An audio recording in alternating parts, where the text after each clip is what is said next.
একটা এক্সামে কখনো লাইফ আটকে থাকে না। তুমি তোমার মতন করে যেরকম পড়েছো বেস্ট দেওয়ার চেষ্টা করো। এইচএসে যা হবে তা হবে। এটা কেউ ভাববে না যে মাধ্যমিকে তোমার যদি রেজাল্ট খারাপ হয়ে যায়, কি এইচএসে যদি রেজাল্ট কোনোভাবে খারাপ হয়ে যায়, খারাপ মানেটা কি? মানে তোমার যেটা এক্সপেকটেশন তার থেকে কম। খারাপ বলে তো কোনো জিনিস হয় না। ধরো তোমার কাছে 50%টা খারাপ, আবার অনেকের কাছে 50% মানে বিশাল ব্যাপার, ঠিক কি না? আবার অনেকের কাছে 90%টাও খারাপ।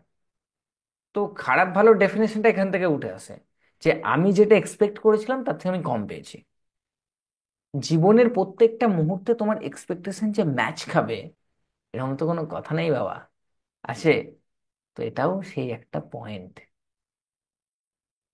এরকম প্রচুর স্টুডেন্ট আছে যাদের এইচএসে খুব ভালো রেজাল্ট হয়নি ঠিকই, কিন্তু পরে সে জীবনে অনেক বড় কিছু করেছে।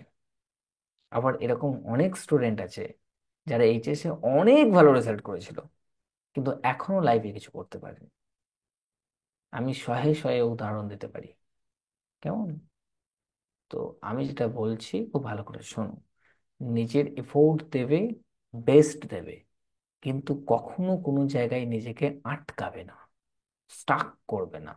যেন এমন না হয় যে একটা এক্সাম, একটা মুহূর্তর জন্য তোমার মাথায় পুরো পাথর চাপানো হয়ে গেছে, বার্ডেন তৈরি হয়ে গেছে, তুমি ফ্রাস্ট্রেশনে ভুগছো, তুমি ডিপ্রেশনে যাচ্ছ। এরকম যেন না। কেমন? রিল্যাক্স।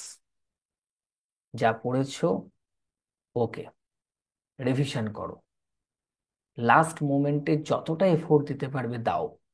বাকি তোমার কিচ্ছু হাতে নেই, কিচ্ছু না।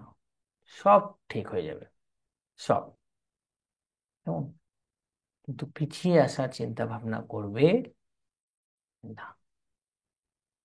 আর যে সমস্ত বন্ধু বান্ধব এইসব নিয়ে আলোচনা করে যে পরের বছর ভালো করে এক্সাম দেবো একসাথে এই সেই, তাদের সঙ্গে মিশবে না। ঠিক আছে? না হলে জীবন সবসময় পিছনেই থাকবে। কেমন? Clear? I hope it's clear. চলো।